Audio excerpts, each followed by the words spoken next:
আসসালামু আলাইকুম, welcome to my new video. আজকে আমি আপনাদেরকে অনেক মজাদার কিন্তু একটু ভিন্ন একটা রেসিপি দেখাবো। সেটা হচ্ছে কোয়েল পাখির ডিম দিয়ে মুরগির লাল ভুনা। আর এটার জন্য আপনাদেরকে প্রথমে প্যান গরম করে তাতে তেল দিয়ে দিতে হবে। এরপর একে একে এর মধ্যে দিতে হবে পেঁয়াজ বাটা, তারপর দিতে হবে আদা বাটা এবং রসুন বাটা দিয়ে ভালো করে নাড়াতে চাড়াতে হবে। নাড়ানো হয়ে যাওয়ার পরে আপনাদেরকে এর মধ্যে দিয়ে দিতে হবে মুরগির মাংস। এরপর ভালো করে নাড়িয়ে চাড়িয়ে এর মধ্যে দিয়ে দিতে হবে সকল গুঁড়ো মশলা, যেমন জিরে গুঁড়ো, ধনে গুঁড়ো এবং গরম মশলা গুঁড়ো, এবং দিয়ে ভালো করে নাড়িয়ে চাড়িয়ে নিতে হবে। এবং তারপরে দিয়ে দিতে হবে রেড চিলি পাউডার। আর এই রেড চিলি পাউডারটা একটু বেশি লাল, কারণ এটা একদম অর্গ্যানিক রেড চিলি পাউডার। আর তারপরে আপনাদেরকে এর মধ্যে দিয়ে দিতে হবে নাড়িয়ে চাড়িয়ে লবণ এবং হলুদ দিয়ে, এবং আরও ভালো করে নাড়তে চাড়তে হবে এবং কষানোর জন্য একটু ওয়েট করতে হবে পানি দিয়ে।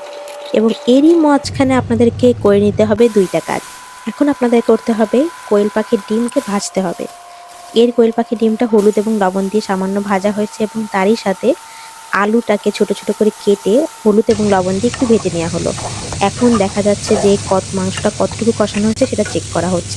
এখানে কোয়েল পাখি এবং আলু একসাথে ভেজে রাখা হয়েছে এবং মাংসের জন্য অপেক্ষা করা হয়েছে। এখন মাংস অলরেডি কষানো হয়ে গেছে এবং আলু এবং কোয়েল পাখি এখানে দিয়ে দেওয়া হয়েছে, এবং একটু ভালো করে নাড়িয়ে চাড়িয়ে নিতে হবে।